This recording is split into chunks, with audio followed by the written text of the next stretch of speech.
Hi everyone, welcome back to my next video. Today we're going to talk about jobs, and I know that's so important to a lot of you.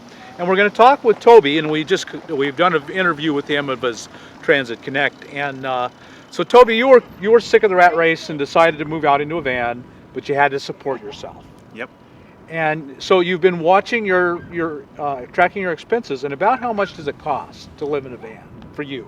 For me, for the month of December, it was $750. It's going to go up and down depending on the month and how much traveling I'm doing, but it's going to vary anywhere between $500 and $1,000. I think that $750 is right on target for what it's going to be. And if you're traveling a lot, you want to go sightsee somewhere, it'll go up, and if you sit, it'll go down. Exactly. Yep. Because gas is our biggest expense. Yep, gas is the biggest expense. So you went out of the rat race and that 9 to 5 grind, however it works, and you're looking for jobs, and you found a way to get some pretty good jobs on the road and make the money you need. Yeah, I mean, I've done the standard. I've gone through Coolworks, of course, and I've worked a couple resort jobs. You can find some temporary short ones that are just like a couple months long. I did the Stanford Sierra Conference Center, a 2-month gig prep cooking. And being a cook, you've got a job waiting for you a lot of places. Exactly. Yeah. And you got that job through Coolworks? I got that job through Coolworks. And then I didn't get it through Coolworks. They're on Coolworks, but I worked at Signal Mountain Lodge in Grand Teton National Park. And I think a lot of people, you don't have to start the season at a resort. You can just show up midway through the summer if you need to work for a couple months and work for the last 2 months of the season. And that's what I did. So I worked at Signal Mountain Lodge. And in that case, in both those cases, they provided you with a room? Yep. So at Signal Mountain Lodge, I did have to pay rent. I got room and board, and it was, I think, when I was in a triple room, which I was just sleeping in my van, so it was great. It was like $56 a week, and it was $96 a week. Once it went, I lost one of my roommates, and it was just sharing with one other person. So that's quite a bit. I mean, that's almost that's $400 a month that I'm paying, but I'm getting all my food for that. And then the other place, the Stanford Conference Center, was free room and board, and the food was amazing. Like, the food was A-level conference food, so it was like scallops wrapped in bacon with a crab butter, and you ate what the guests ate. So Stanford Sierra Camp food was amazing.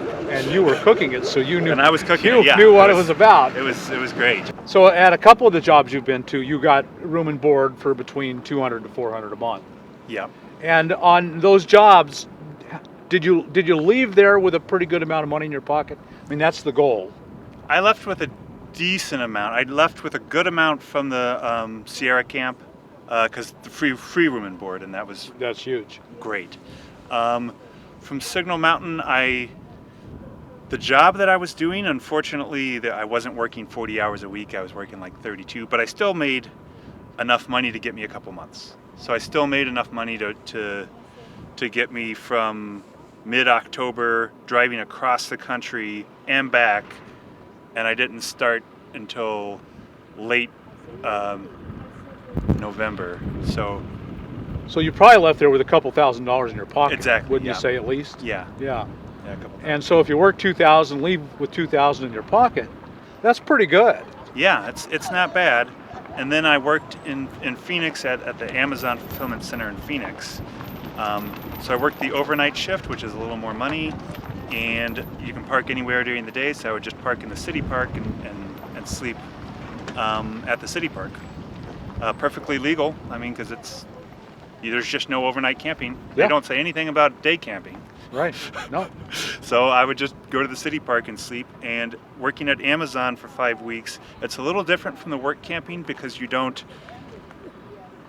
Overtime's mandatory. You have to work 60 hours a week. You have to work 10 hours a day, 6 days a week during the peak season. And so that's what I worked the peak season, 5 weeks. And in 5 weeks, I just tracked it this morning, I made $3,100 in 5 weeks. Take home. That's take home. That's take home. And during that 5 weeks, I probably spent about $900. So that's $2,100 that I banked, and that's gonna get me for 3 months. Right. So I traded 5 weeks of hard, crappy work for 3 months of on the road doing what I want. So. And that's the way you kind of got to think of this. I'm going to stop and work, and then I'm going to be free. And it's a trade, Yep. but you have to work in this country. No, no. I'm never suggesting to, especially younger people, that you can go by without working. You're going to have to work. You have to have money. So you you trade that off. You work for a while, and then you're free for a while. Yep. So all said and done, I worked about 5 months out of the year, and I took the other 7 months off. That's not bad. That's not bad. And one of the things you're finding, though, and that you want to really emphasize, is to find jobs that will let you work at night. Yes. It's pretty easy in a bigger city. It's really easy. Right. Like you can. Planet Fitness has people working overnight, manning their desk. Any of the grocery stores, any of the department stores have overnight stock people.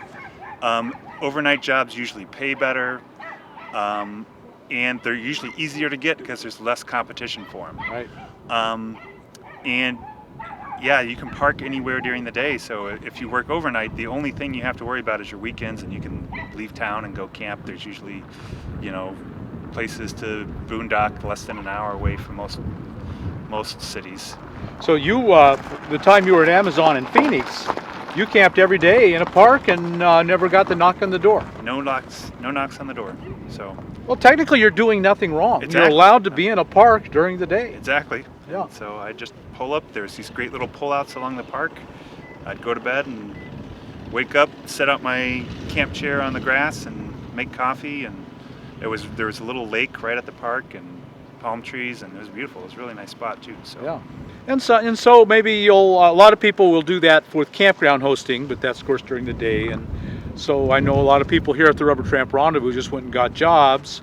So they will work like 3, 4, 5 months and then maybe be able to take the whole winter off, because they can also draw unemployment. Well, now you can draw unemployment from Amazon. Is that correct? That's a question. I haven't even tried. I'm not going to. You're not going to. I'm not going. I just don't see any point to. I make enough money. And the key thing we want to emphasize here, folks, is being at a resort town, because you mentioned Jackson, where you work. Yep. I was in Jackson. I have a friend there, and I love Jackson. I spend time there whenever I can. The population of Jackson, Wyoming is 10,000. And in the summers, when the tourists come, they hire another 10,000 employees. I mean, these are actual statistics. So they hire 10,000 people, and they're not there. They have to come from out of town, and so they beg people to work. There's always a huge listing of jobs in the paper Always. in Jackson. Always. Every shop has a help wanted sign on it. It's impossible to not get a job in Jackson. Impossible. If you want a job, you will get a job. It's impossible to not get a job there. And because it's a workers' market, the wages are good.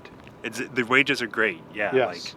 Like much higher than anywhere else in Wyoming for sure. Like, so really, really high wages.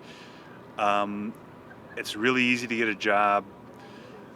You as the employee actually have a lot more power than just about anywhere else, because good employees are so hard to find and so hard to keep. They need you. They need you. They do. They do need you. And it's one of the most beautiful places in the world. It's amazing. That's why people are going there.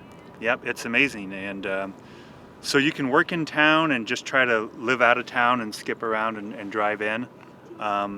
Or you can stealth camp around town and, you just pull into a place to park for the night, go to bed, wake up and leave immediately, and then spend your days. There's great river access and places, along that lines to spend your days when you're not working. Well, one of the ideas that Toby has that I think is really creative is to find the jobs that are overnight, because the next day you can camp in town really easily without getting the knock on the door.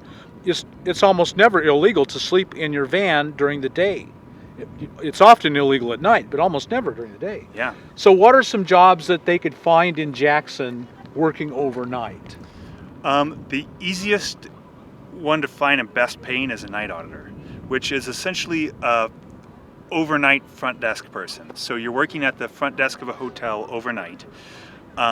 You do have to do the audit, which is an accounting task, but it's pretty simple to do, and the way they have them automated these days, they'll almost always train somebody. So a lot of people who are night auditors have never done it before. I had never been an auditor my first audit job. I had never even counted a drawer. Like I had no experience in any way in that field, and I just got a job doing it because I was willing to work the shift. And you know, there's not that many people that are willing to work overnight, and so it's really easy to get a job doing it. I saw night audit jobs advertised in the Jackson paper for $18 an hour. Wow. So you're making, you know, and I would say the average one will be 15, 16. You won't see a night audit job under 15. Think about that. And you have a lot of time off. I mean, you're not busy with customers all the time. Exactly. They're asleep. So I mean, in a lot of places, you're allowed to do whatever you want during your shift as long as you're just there. Right. So if you want to study Spanish, you know, to go travel, or if you want to take an online course, you know, if you want to write a book, if you want to edit YouTube videos, you know, you can do that during your shift. And using their power and their Wi-Fi. And they're fine with it. Yeah. If you want to just watch TV, you can just watch TV. Like, you can do whatever you want to during your shift. And so, you know, you usually have about 3 hours during your shift where you're really working, and then the other 5 hours you just have to yourself to do whatever. Right. And every tourist town in the country, every summer, explodes with tourists, and every motel needs another person. Every hotel pretty much has a night auditor. Right. And a somebody's got to be at the gate, at the desk. So I mean, night audit's the easiest one of that. You know, there are other ones, like there might be some laundry positions, and there might be some stock positions here or there. But you know, the best paying one and the one that, you know, a lot of people can do is the night audit. You know, it messes up your body. I work nights for decades at a grocery store, and so I know all about that. And it's difficult, but if you can adapt to it, working nights pays off in a lot of ways. And you were telling me, Toby, that one of the things that worked really well was going to big cities in general. Yeah, you can definitely go to a big city, and it's you know, you have a job where, you know, your van is in a big lighted parking lot while you're working, and when you get off, you go to a city park, and yeah, it's during the day, so it's safe. It's safe, reasonable. And cities have a lot more job opportunities overnight. They have a lot more, you know, from stocking at a Walmart to, you know, stocking at a Target. You know, all the different department stores. A lot of them have overnight stock people. You know, there's, you know, convenience stores working at a convenience store, hotels, all those things have overnight people. So it's really easy to get a job, and then you just don't have to worry about where you're parking your van during the day. You know, you have to worry about whether it's too hot, so I wouldn't want to do it year round. But if I just want to get a job for 6 months,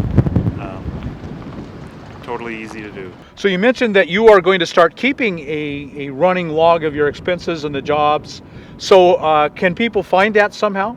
Yep, I do have a YouTube channel, Toby in Transit, so Tobyin Transit, all one word, no spaces. And I'm going to be tracking every month how much I spent that month. Everything from even my yearly expenses like Amazon Prime and car insurance and all that I included in my monthly total. I'll have every month this coming year, and I'll total it at the end of the year and see how much I spent. So Toby in Transit, I really recommend you go and subscribe, because that's really good information. Well, folks, we just wanted to give you some new ideas, some different thoughts about jobs you could get, and I hope this gave you some inspiration that you can live really cheap, $7.50 a month, and that it's not that hard to make that, stop and work and then take time off and live your life and not be a rat in a rat race, caught in a maze. So thanks, Toby, I really appreciate it. Everyone out there, I hope you got something out of this video. If you did, like us on YouTube, subscribe to the channel, and we'll talk to you later.